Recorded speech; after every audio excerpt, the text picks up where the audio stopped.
Hey guys, how are we doing? Back in another video from Any News, and we're continuing with the Fate Grand Order Babylonia character videos on who are they and how strong. And today we are checking out Merlin. Let's go. Who is Merlin and how strong is he? Let's find out. Aside from being one of a select few servants in the caster class who have had the privilege of holding the title of Grand, he is also what could very well be the most impactful figure in Arthurian legend. Without his influence, the Pendragon name wouldn't even exist, and Saber would have never been born.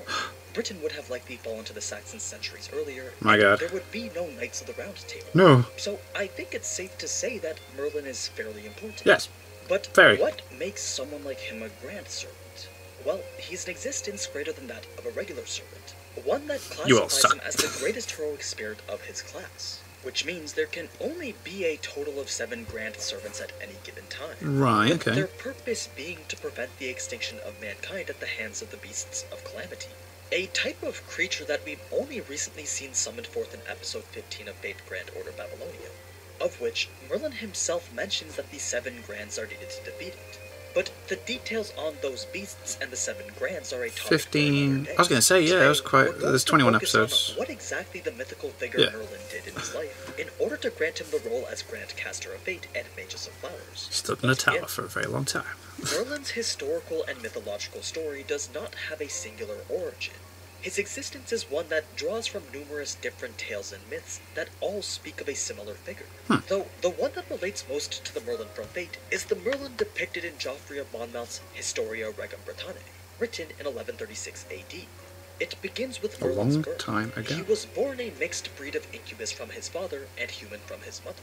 A human who was supposedly thought to be the Princess of Wales. They did keep calling him an incubus, didn't they? The blood of a demon flowing through his veins, so did the full range of abilities that came with it. Mainly the ability to change forms through powerful illusion magic, which already brings up an interesting characteristic about him. Although the form that we're most familiar with for Merlin is this youthful human-like male, the flowers and that doesn't necessarily mean that it's his true form. That, like so many other things about him, remains a mystery. Similarly, the full extent of Merlin's birth and childhood aren't completely known either. The story behind his life only becomes more prominent when he re-emerges in legend as a remarkable child prophet, with one of the most notable cases dating back to a fateful interaction Merlin would have with the 5th century king of Britain, Vortigern. To set the stage, King Vortigern would find himself on the retreat against the relentless forces of the Saxons. You see, after recently losing a battle and falling back into Wales, he decides that here would be the best place to set up a defensive stronghold. But any progress made towards constructing this castle was found to be demolished the next day. I was using clips from thing to show it being destroyed. To allow any such building to exist on it. Unable to solve this perplexing issue, Vortigern's magicians advise him to seek out a boy with no father, kill that boy, then mix his blood into the very material that they always had to do weird stuff, didn't they? Supposedly going to prevent it from crumbling. Find a child with no father, kill him, and use his blood. Okay. Until finally encountering Merlin and bringing him to the king. However, rather than just accepting his fate at the hands of some king and his foolish magicians, Merlin would instead scold them, even going as far as to mock the king himself for so easily accepting what was quite clearly idiotic advice. Oh, that's brilliant. You fool! You think that finding someone that has no father, killing him, drinking his blood's gonna work? That's one way of getting out of it. Merlin foresaw 2 beasts living under the land that the king was trying to build on. A couple of sleeping dragons, one red and one white, trapped inside a lake. So, not only was the foundation not sturdy enough to be built on, but the ground would also rumble from it would move from the fights. Wow. Cool. As ridiculous as this prophecy was, it was soon revealed to be the truth. Those dragons which emerged from the pit would then serve as the basis for additional prophecies, ones more prevalent to the future of Britain as a whole. You see, the red dragon symbolized Britain, while the white dragon symbolized the Saxons. And while these dragons fought, their struggle displayed events that dictated the future of Britain. First, Merlin foresaw that Britain would momentarily win against the Saxons through the leadership of none other than the Boar of Cornwall, the banner of King Arthur. Then 6 descendants of Arthur would continue to rule over the land until the Saxons would return and successfully take it for themselves. That was Merlin's prophecy. After witnessing firsthand Merlin's power, these prophecies would hold great weight with King Vortigern, so he would choose to keep Merlin alive as a sort of advisor. consulting him whenever he was in need of knowing the outcome of a battle or personal Class. event, That's cool. one of which included his own death. This placed Merlin into a position where he could continue to advise the future kings of Britain for years to come. First was Aurelius Ambrosius, assisting Aurelius and his brother Uther through numerous battles against the Saxons. Aurelius would eventually be assassinated through poison, allowing Uther to succeed the throne. On the same night of Aurelius's death and Uther's succession, Merlin would spot a comet illuminating the night sky with a trail that resembled the form of a dragon. Because a new king had just been crowned, Merlin saw that comet to be symbolic of Uther's reign. That looks cool. He declared the dragon to become Uther's symbol, and from it came the surname Pendragon, a legendary name that would be passed down to Uther's child Arthur, a child who would not have come to be without the assistance of Merlin. You see, King Uther fell in love with the Duke of Cornwall's wife, Igraine, and his lust for her was so insatiable that not only did it cause the Duke to rebel against him, but it also made Uther demand the aid of Merlin to win her over. In exchange for his help, Uther would give Merlin the rights to raise his child, who, as we know, would eventually become King Arthur. Cool. So, while the Duke of Cornwall was away fighting against Uther's army, Merlin would use his illusion magic to disguise Uther as the Duke. The illusion was so well done that not even Igraine could tell that it was a real husband. This gave Uther the opportunity to sleep with her, resulting in the eventual birth of Arthur. Oh my god. Now, here's where fate starts to insert its own little details. Right. Not only was Arthur born a girl, but with the help of Merlin, Artoria would be born infused with a dragon's magical energy. Similar to Siegfried, she pretty much has the blood of dragons flowing through her veins. Cool. Meaning, rather than having magic circuits which are more normal amongst humans, Artoria possesses a magic core, giving her a mana capacity that far surpasses the limits of any human. So, with Artoria born, as per Uther's agreement, she would be raised and cared for by Merlin. The thing is, this child was prophesized to be the next great ruler of Britain, but given her biological gender, it was something that didn't even seem possible. Right. She could never officially become the successor Because of it's Uther. a she. That's why when Uther died, the whole selection process for the next king was dependent on who could pull Caliburn from the stone. But until that time would come, Merlin and a few others would That's an interesting way of telling the story. That's brilliant.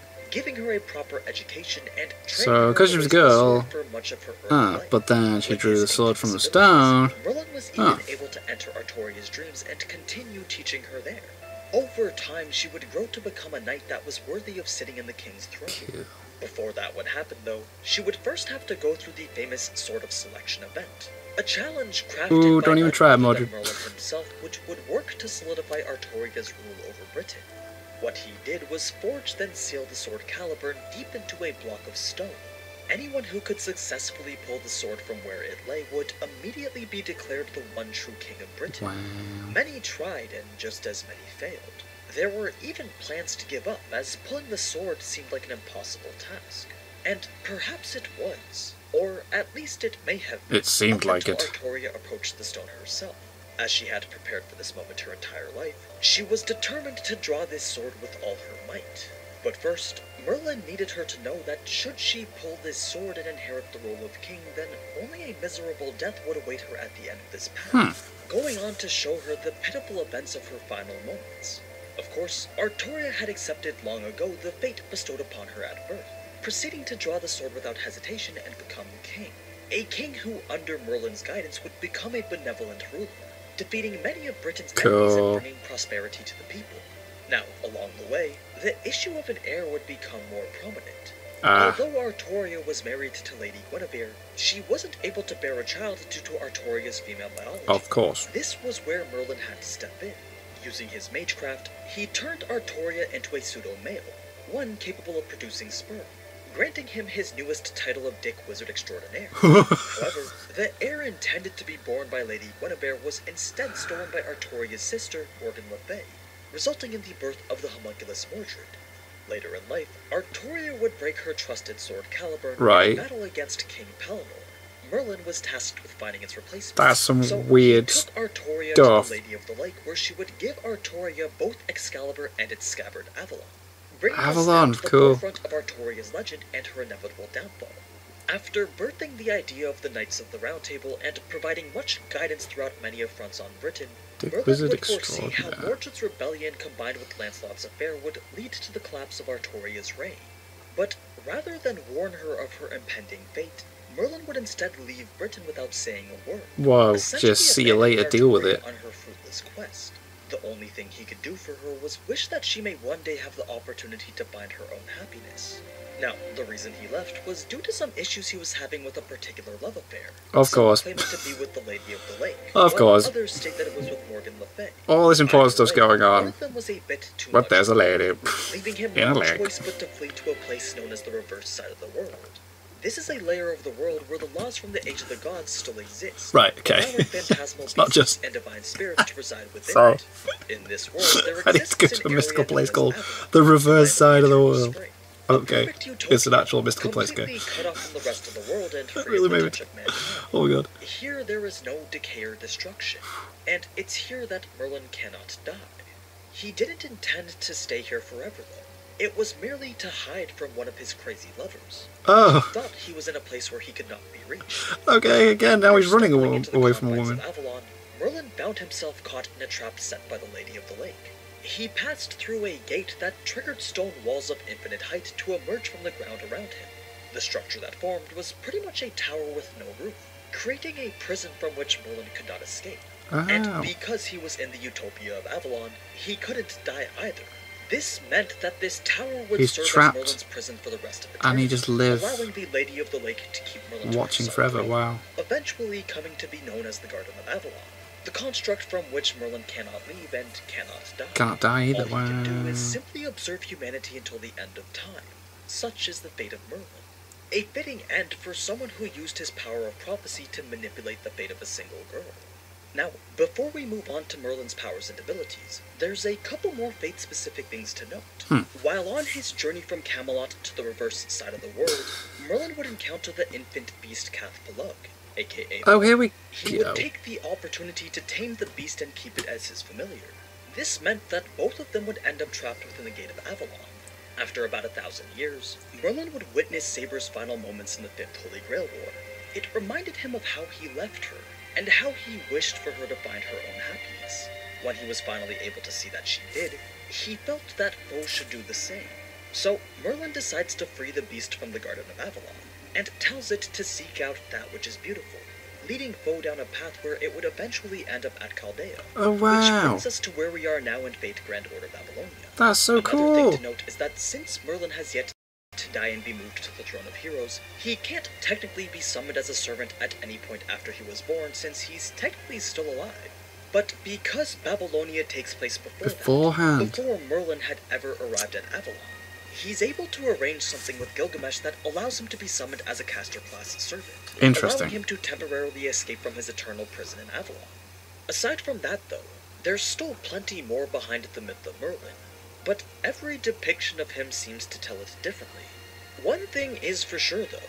Merlin had some significant influence on the Fate Stay Night and Fate Grand Order timelines. Yeah? I mean, he is the sole reason for the existence of numerous Arthur, servants from yeah. Arthurian legend. Based on his Oh, myth, and, without him, um, I don't think that there would be Saber, Lancelot, Mordred, or any of the Knights of the Round Table. Mordred. So it's pretty clear that he's an important figure. But the second question now is, how strong is he as a servant? As someone who is referred to as a Grand Caster, the pinnacle of the entire caster class, he is very proficient at magecraft. His proficiency is further improved by his incubus heritage, but what classifies him as a mage of the highest order is none other than his ability of clairvoyance, Right. an ability that up until now we've simply been referring to as his prophecies. Prophecy is the more tame way of putting it, though. Clairvoyance encapsulates much more than simply predicting the future. It allows the owner of this ability to observe their surroundings with absolute perfection. Everything from the location and people to the very events unfolding around them are observed and understood with complete accuracy. They're referred to as the eyes which see through the world. Only mages who possess these eyes are capable of ascending to the status of Grand. In history, there have been a total of only 3 who possess these eyes. Oh. However, each functioned a little differently. Some could observe the future while others could witness the past. But Merlin's did not. Present. His could only see the present. Yes. And what he sees while in the present is the absolute truth of everything. So, those eyes of clairvoyance are one of his more unique abilities. Another would be his noble phantasm called Garden of Avalon, the forever sealed utopia. Though, other than the visual effects and buffs that we see applied in the Fate Grand Order game, there's not much on what this noble phantasm actually does. Right. If I had to guess, I'd say that it's something similar to Mash's defense wall, in which he can bring forth the illusion of the Garden of Avalon, and with it buff not only himself, but also his allies. Hopefully it's something that we'll get to see in the anime. Other than that, though, the rest of his abilities remain unknown. Just pretty like sure he his uses origin it and his near the end, end. the full extent of his power Doesn't he is when they're also fighting it shrouded in the mystery. underworld? Merlin likes to keep his Can't true remember. power under wraps, so it's hard to say if we'll ever get to see what that could entail. He even says that he prefers to use a sword over magecraft, since he finds it difficult to complete. And he uses a sword at one point, which I was like, That's whoa, even with his cool! high-speed incantation skill. But don't get me wrong, that doesn't necessarily mean he's weak. As the one who trained Artoria in swordsmanship, it's believable when he says that he can hold his own with a sword. What isn't believable is when he says that magecraft isn't his forte. Reason being, Merlin is a naturally lazy individual. He's a grand He prefers caster. to observe over intervene, and this combined with his lack of attachment to any one person could mean that he intentionally holds himself back in combat. The fact that we rarely ever see any of his spells in action means that we can't properly gauge how strong he is. But we can take into consideration his other skills, then go from there. Alongside high-speed incantation, which he pretty much never uses, he also has territory creation, item construction, and independent manifestation. Independent manifestation is the strongest, since it allows him to manifest himself into reality as a heroic spirit without the support of the Grail. That's It's very what Merlin handy. used to support his Doesn't need existence someone to, at like, home. feed him Now, the in terms of magic. personal skills, his mana. influence behind Artoria's ascent to power birthed what's known as hero creation. As the world's most prominent kingmaker, it refers to a skill that allows him to artificially give birth to and raise a king. In a similar vein, Merlin also naturally possesses the skill Charisma, a skill that refers to his charm as an individual that allows him to unify a group of people. Finally, it should come as no surprise, but Merlin has a mastery over what's known as illusionism.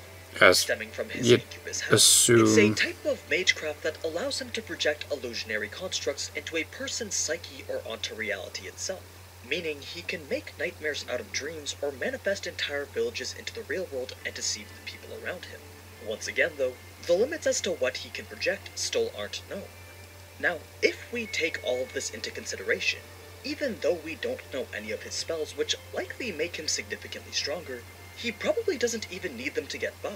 His natural skills like charisma and hero creation, in combination with his mastery of manipulation over other people, are key strengths that work to bring out the utmost potential of the people around him. That Yeah, he is might good seem at. like enough He's to basically a good qualify support someone class. as a grand caster. But I'm sure that if we ever did get the opportunity to witness him go all out in a battle, his Grand Caster title would be more than fitting. Until then, we'll just have to imagine all the types of spells that Merlin has in his arsenal. Anyway, that's pretty much everything that you need to know about Merlin. He's a mythological figure from Arthurian legend whose very being is derived from a complex network of stories. There's no single true account of his myth, and the sense of mystery that comes from that is also applied onto his Fate counterpart. But I think having someone like that at the top of the caster class is actually pretty good, since it doesn't set in place a ceiling as to how powerful a caster can be. Yeah. Really, we can only speculate as to what Merlin's limits are.